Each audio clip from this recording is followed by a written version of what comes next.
Darkstalkers, известная в Японии как Vampire, представляет собой серию файтингов и медиа-франшизу, созданную Capcom. Первая игра Darkstalkers The Night Warriors была выпущена для игровых автоматов в 1994 году. Действие сериала разворачивается в стилизованной готической вселенной ужасов с персонажами, основанными на монстрах из международного фольклора, и отличается стилизованным графическим стилем 2D. Помимо видеоигр, медиа-франшиза Darkstalkers также включает аниме-мини-сериал, американский мультсериал, канадскую серию комиксов, а также множество различных книг и других медиа, выпущенных только в Японии. Некоторые отдельные персонажи, такие как Морриган и Фелиция, появлялись в более поздних играх Capcom, а также в нескольких кроссоверах, выпущенных другими компаниями. Лилит, изолированная Велиалом, часть силы Морриган Айсленд. Он разделил ее душу на две части и одну из половинок изолировал в негативном пространстве, созданном им специально для этого. Велиал намеревался вернуть запечатанную часть Морриган, когда она сможет контролировать свои силы, но умер раньше, чем смог, а изолированная половинка начала проявлять свою собственную волю. В Darkstalkers 3 демон Джеда освобождает Лилит и дает ей тело. Лилит наслаждается своей жизнью, пока не понимает, что она не оригинал, она всего лишь часть другого существа. Морриган также чувствует, что Лилит часть нее, но она не нуждается в Лилит так же сильно, как Лилит нуждается в ней. Джеда, понимая это, манипулирует Лилит, чтобы встретиться с Морриган и использовать их обеих для расширения своей власти. В финале истории за Морриган Лилит поглощается ею, оставляя Морриган с измененным характером и более жизнерадостным взглядом на мир. В финале за Лилит она не успевает вовремя добраться до бессознательного тела Морриган и, кажется, исчезает из существования за секунды до того, как Морриган просыпается. Хотя после Морриган чувствует, что внутри нее что-то изменилось, а это намекает нам на то, что Лилит все-таки удалось вернуться. Лилит была задумана как женский персонаж, но сценарист и планировщик Darkstalkers 3 Харуо Мурата хотел, чтобы она была ангелом-гермафродитом или демоном-мужчиной, с более короткими волосами и полностью плоской грудью. Когда игра была выпущена, пол персонажа был официально указан как неизвестный. Лилит появлялась в таких кроссоверах, как Marvel vs. Capcom, Clash of Superheroes, Pocket Fighter, Capcom Fighting Evolution и других.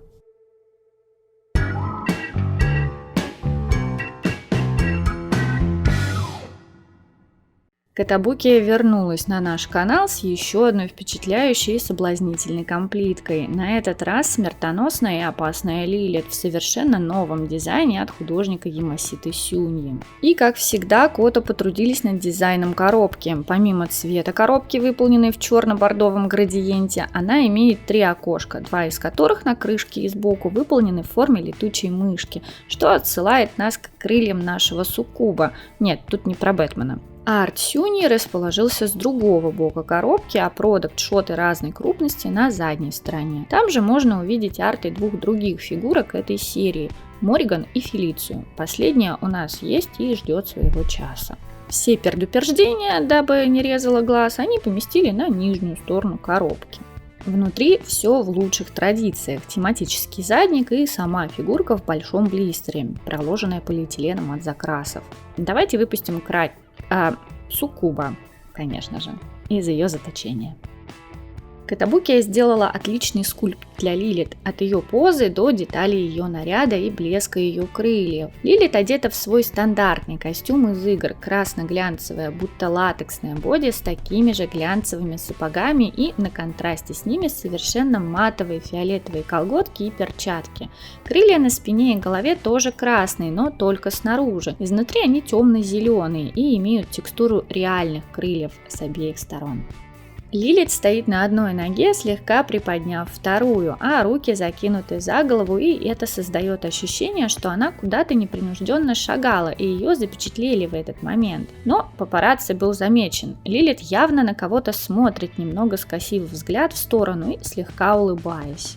Подставка, к которой Лилит приклеена, выполнена в градиенте из пастельных тонов от фиолетового по краям к желтоватому в центре и имеет округлую форму, составленную из импровизированных булыжников.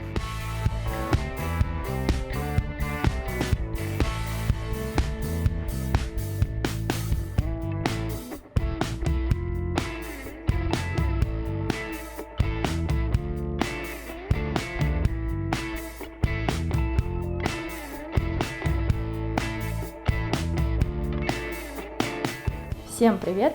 С вами Ларри. Вы только что посмотрели распаковку Лилит из Darkstalkers от компании Kotobukiya. Если понравилось, поставь лайк. Я расскажу про ее плюсы и минусы. Мы переходим к оценке. Итак, немного цифр для начала. Фигурка Лилит вышла в декабре 2022 года и на момент релиза стоила $130. Это без доставки. Размер крылатый 21 см в масштабе 1/7. А теперь погнали к плюсам и минусам. А их нет. Минусов. Она прекрасна. Нет, ну если очень хотите, могу придраться к крыльям на голове. Какие-то они тонюсенькие и хлипковатые. Могли бы чутка поплотнее их сделать.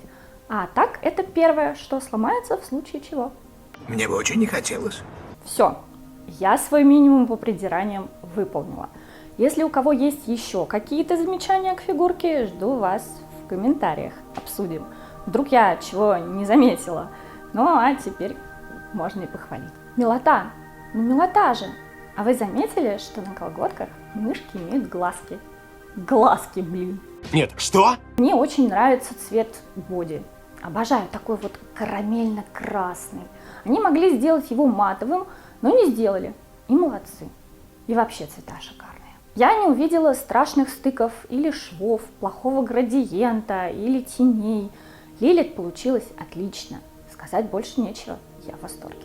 Моя оценка, конечно же, супер. И рекомендация к приобретению всем любителям данного персонажа, данной франшизы, просто красивых крылатых девчонок и фигурок по файтингам. Найти можно даже на Алике и даже оригинал. И на этом у меня на сегодня все. Спасибо, что досмотрели видео до конца. Надеюсь, вам понравилось и вы поставите лайк.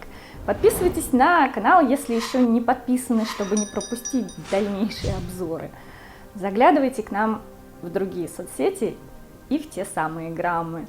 Также нас можно поддержать на Бусти, а заодно и пластик без цензуры посмотреть. Все ссылочки будут в описании. А я с вами прощаюсь. Хороших вам фигурок!